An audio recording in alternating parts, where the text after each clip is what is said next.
பிரியமானவர்களே, ஆண்டவரும் அருமை இரட்சகருமாக இருக்கிறதான இயேசு கிறிஸ்துவின் இனிய நாமத்தினாலே மற்றும் ஒரு நல்ல ஒரு காலை பொழுதிலே உங்களை சந்திப்பதிலே நான் அதிகமாய் மகிழ்ச்சி அடைகிறேன். இந்த நாள் முழுவதுமாக நீங்கள் செய்கிற எல்லா காரியத்திலேயும் கர்த்தருடைய கரம் உங்களோடு கூட இருந்து உங்களுக்கு ஜெயத்தை கொடுப்பதாக. எனக்கு அன்பானவர்களே, ஒரு வசனத்தை நாம் வாசிப்போம். யோவான் சுவிசேஷம் 11ஆம் அதிகாரம் 35ஆம் வசனம் இப்படியாக சொல்லுகிறது, இயேசு கண்ணீர் விட்டார். இயேசு கண்ணீர் விட்டார். அன்பானவர்களே, இந்த உலகத்திலே எத்தனையோ பேர், இந்த உலகத்தில் ஒவ்வொரு கட்டத்திலையும் ஒவ்வொரு பெரிய பெரிய மகான்கள் வந்தார்கள். அன்பானவர்களே, இந்த உலகத்திலே எத்தனையோ தெய்வங்களை நாம் பார்க்க முடியும். ஆனால் இயேசு கிறிஸ்துவை குறித்து பரிசுத்த வேதாகமம் விசேஷமாய் சொல்லுகிற ஒரு காரியம், இயேசு கிறிஸ்து கண்ணீர் விட்டார் என்று சொல்லி. அவர் யாருக்காக கண்ணீர் விட்டார் என்று சொல்லி பார்க்கும் பொழுது, எனக்கு அன்பானவர்களே, தான் நேசித்த மனுஷர்களுக்காக அவர் கண்ணீர் விட்டாராம். அன்பானவர்களே, கடவுள் என்பவர் அவர் அழ வேண்டிய அவசியமே கிடையாது. அவர் எதை குறித்தும் அவர் அழ வேண்டிய அவசியம் கிடையாது. ஏனென்று சொன்னால் அவருக்கு மரணம் கிடையாது, அவருக்கு துவக்கம் கிடையாது, அழிவு கிடையாது, துவக்கம் கிடையாது, முடிவு கிடையாது. அப்போது ஒரு கடவுள் என்கிறவர் எதற்குமே அவர் துக்கப்பட வேண்டிய அவசியம் இல்லை. கடவுள் என்பவர் துக்கப்பட வேண்டிய அவசியமே இல்லை, அவர் அழ வேண்டிய அவசியம் இல்லை. ஆனால் ஆண்டவராகிய இயேசுவை குறித்து வசனம் சொல்லுகிறது, அவர் கண்ணீர் விட்டார் என்று சொல்லி. எதற்காக கண்ணீர் விட்டார் என்று சொன்னால், எனக்கு அன்பானவர்களே, தான் நேசிக்கிறவர்கள் கண்ணீர் வடிக்கும் பொழுது அவர்களோடு கூட சேர்ந்து இவரும் கண்ணீர் வடித்தார். அதனுடைய அர்த்தம் என்ன? தன் பிள்ளைகளுடைய துக்கத்திலே பங்கு கொள்ளுகிறவர் தான் இயேசு கிறிஸ்து. அன்பானவர்களே, அவருக்கு எல்லாம் தெரியும். அவரால் செய்யக்கூடாத அதிசயமான காரியம் ஒன்றுமில்லை. அவர் எதற்காக அந்த இடத்திற்கு வந்திருக்கிறார் என்பதும் அவர் அறிந்திருக்கிறார்.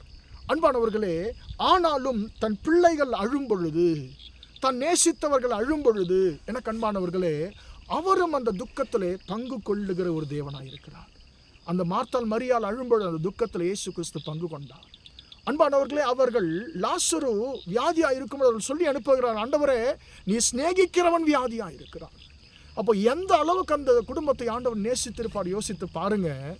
அன்பானவர்கள், அப்படி நேசித்த கர்த்தர் அவன் வியாதியாக இருக்கிறான் என்பதை அறிந்தும் தான் இருந்த இடத்துல இன்னும் 2 நாள் தங்கினாராம்.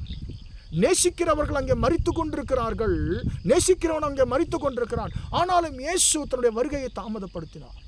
எதற்காக என்று சொன்னால், அன்பானவர்களே, அவருக்கு தெரியும் இந்த வியாதியின் மூலமாக கர்த்தருடைய நாமம் மகிமைப்பட போகிறது என்று சொல்லி. சில நேரத்தில் ஆண்டவராகிய இயேசு கிறிஸ்து நம்முடைய வாழ்க்கையிலே சில நன்மைகளை கொடுப்பதற்கு தாமதப்படுத்துவது உண்டு. பிரியமானவர்களே, ஏன் என்று சொன்னால் அவருக்கு தெரியும் எந்த நேரத்தில் எந்த நன்மை எப்படி கொடுக்க வேண்டும் சொல்லி. அன்பானவர்களே, அதே போல இந்த இடத்துல நடக்கிறது. 4 நாட்கள் ஆகிறது, மரித்து போனவன் அடக்கம் பண்ணப்பட்டு விட்டான். 4 நாட்கள் ஆகிறது, 4 நாட்கள் கழித்து வருகிறார். அப்போ எல்லாம் சொல்கிறாங்க, ஆண்டவரே நீர் இங்கே இருந்தா, ஆண்டவரே என்னுடைய சகோதரன் மரித்திருக்க மாட்டான்னு சொல்லி 2 சகோதரிகளும் அழுகிறார்கள். அன்பானவர்களை, ஆறுதல் சொல்ல வந்ததான மனுஷர்களும் அழுகிறார்கள். இவரால் கண்ட்ரோல் பண்ண முடியல, இவரும் அழ ஆரம்பிக்கிறார். அவருடைய துக்கத்தில் இயேசு பங்கெடுத்தார். அது மட்டுமல்ல, துக்கத்தில் பங்கெடுத்து விட்டு பேசாமல் அவர் போய்விடுகிற தேவன் அல்ல. அன்பானவர்களே, என்ன நடந்தது? போய் லாசர் அடக்கம் பண்ணப்பட்ட கல்லறைக்கு போய் அவனை உயிரோடு கூட எழுப்பினதை நாம் பார்க்கிறோம்.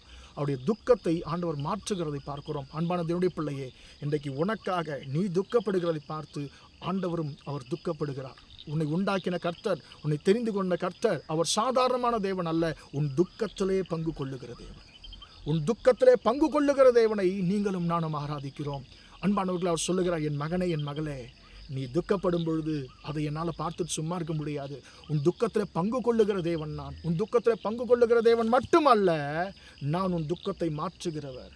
அன்பானவர்களே, இன்றைக்கு நீங்களும் நானும் எதற்காக துக்கப்பட்டு கொண்டிருக்கிறோம், எதற்காக கண்ணீர் வடித்து கொண்டிருக்கிறோம்? அந்த துக்கத்தையும் கண்ணீரையும் அவர் மாற்றுவேன் என்று சொல்லி வாக்கு பண்ணுகிறார். இன்றைக்கு ஆண்டவராகிய இயேசு கிறிஸ்து உங்களுடைய துக்கத்தை, அவர் கண்ணீரை அவர் மாற்றுகிற தேவனாக இருக்கிறார். எனவே உங்கள் துக்கம் என்னவோ, கண்ணீர் என்னவோ, அவரிடத்திலே நாம் சொல்லுவோமா? ஜெபிப்போம். இரக்கமுள்ள தகப்பனே, உம்மை நன்றியோடு துதிக்கிறோம், ஸ்தோத்திரிக்கிறோம். இம்மட்டுமாக இந்த வார்த்தைகளை கேட்ட முடிய பிள்ளைகளை ஆசீர்வதியும் ஆண்டவரே. இயேசு கண்ணீர் விட்டார் என்ற வார்த்தையின்படி தகப்பனே, ஆண்டவரே, நீர் எங்கள் துக்கத்திலே பங்கு கொள்ளுகிற தேவன் என்பதை ஆண்டவரே நீர் எங்களுக்கு ஆண்டவர் இன்றைக்கு உணர்த்தி இருக்கிற முடிய கிருபைக்காய் ஸ்தோத்திரம். எங்கள் துக்கத்தில் பங்கு கொண்டு நீர் சென்று விடுகிற தேவன் மட்டுமல்ல, எங்கள் துக்கத்தை சந்தோஷமாய் மாற்றுகிற தேவனாக இருக்கிறீர். நமக்கு ஸ்தோத்திரம். ஆண்டவரே, நம்முடைய பிள்ளைகளுடைய துக்கங்கள் இயேசுவின் நாமத்தினாலே மாறி போகட்டும். துக்கத்தில் பங்கு கொள்ளுகிற கர்த்தாவே, உம்முடைய பிள்ளைகளுடைய துக்கத்தை மாற்றும்படியாக ஜெபிக்கிறேன். இந்த நாள் முழுவதும் உம்முடைய பிள்ளைகள் செய்கிற எல்லா காரியத்திலையும் உம்முடைய கரம் கூட இருந்து அவர்களை ஆசீர்வதிக்கட்டும் என்று இயேசுவின் நாமத்தில் ஒப்புக் கொடுத்து ஜெபிக்கிறேன் ஜீவனுள்ள நல்ல பிதாவே. ஆமேன், ஆமேன். பிரியமானவர்களே, கர்த்தர் உங்களை ஆசீர்வதிப்பார். Praise the Lord.